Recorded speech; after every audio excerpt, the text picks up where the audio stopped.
అరకు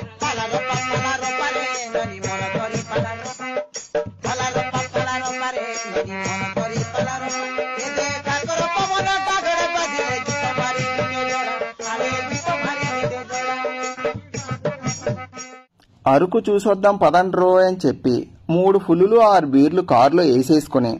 ఘాటి ఎక్కింది మొదలు సీసా మూతలు తీసేసి గ్లాసు మీద గ్లాసు వేసుకుంటా కనబడిన చోటల్లా ఆగి బ్యాంబూ చికెను, కబాబ్ పుల్లలు, జొన్న పొత్తులు, పనసతోన్లు, మామిడి పళ్ళు, వేరుశనగ పలుకులు ఇలా ఒకటేటి ఏది పడితే అది పొట్టలో వేసుకొని ఒంట్లో ఉన్న ఓపిక మొత్తాన్ని గొంతులో తెచ్చేసుకుని కుయ్యో ముర్రో నరుచుకుంటా ఖాళీ అయిన సీసాలను కారు విండోలోంచి రోడ్డుకేసి పగలగొడతా. ఎక్కడన్నా ఒలిసి పువ్వులు కనబడగానే అక్కడ ఉన్న రైతు పర్మిషన్ లేకుండా లోపలికి వెళ్ళి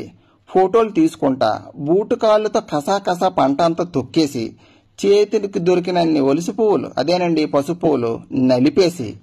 మీ ఫోటోలు ఖరీదు ఒక రైతు కుటుంబం సంవత్సర ఆదాయం అనుకోండి, అది వేరే విషయం, మీకు అనవసరం. పొలోమని మళ్ళీ అరకు వ్యాలీ వచ్చేసి మళ్ళీ 2 సీసాలు ఖాళీ చేసేసి ముందెప్పుడు తిన్నట్టుగా ఆ బ్యాంబూ చికెను బ్యాంబూ బిర్యానీ తినేసి మిగిలిందంతా రోడ్డును వదిలేసి చాపరా వెళ్ళి మళ్ళీ అక్కడ కనబడిన ప్రతీది కబాబ్ పుల్లలు, నేరేడు పళ్ళు, జొన్న పొత్తులు అన్ని పొట్టలో వేసేసి ఎక్కడ ప్రకృతి పిలిస్తే అక్కడ ఆగి అక్కడ పొయ్యొచ్చో పొయ్యకూడదని కూడా చూడకుండా మళ్ళీ ప్యాంటు జిప్పు లిప్పేసి అవసరం ఉన్నా లేకపోయినా చేతికి అందినన్ని పువ్వులు కొమ్మలు ఇరిసేసి పదండి టైం అయిపోతుంది అని చెప్పి తిరుగు ప్రయాణంలో ఆదరాబాదరాగా బండి నడుపుకుంటా అడ్డొచ్చిన వాళ్ళని గుద్దేసి ఆగకుండా మళ్ళీ వెళ్ళిపోతా దారిలో కనబడినవన్నీ తినుకుంటా ఆ కాఫీ తోటల దగ్గర ఆగి 4 కాఫీలు తాగేసి పొద్దుటి నుండి సాయంత్రం వరకు తిన్నదంతా 4 కక్కులు కక్కేసి వెళ్ళిపోవడం కాదండి అరకు వ్యాలీ చూడడం అంటే. ఈ దట్టమైన అడవుల మధ్య ఎన్నో గిరిజన ఆచార వ్యవహారాలు, గిరిజన సాంప్రదాయాలు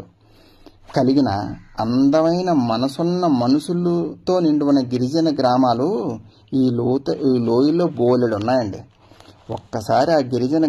గ్రామాలకు తుంగి చూడండి, ఆ గిరిజన లోగిలిలోకి తుంగి చూస్తే అసలైన ఆనందం, అసలైన అందం మీ సొంతం అవుతుందండి. చూస్తున్నారు కదా ఈ వీడియో, శ్రమైక జీవన సౌందర్యానికి నిలువెట్టి అర్థం అండి ఇది. ఈసారి అరకు వ్యాలీ వచ్చినప్పుడు కోసింత మనసెరిగి ప్రవర్తించండి.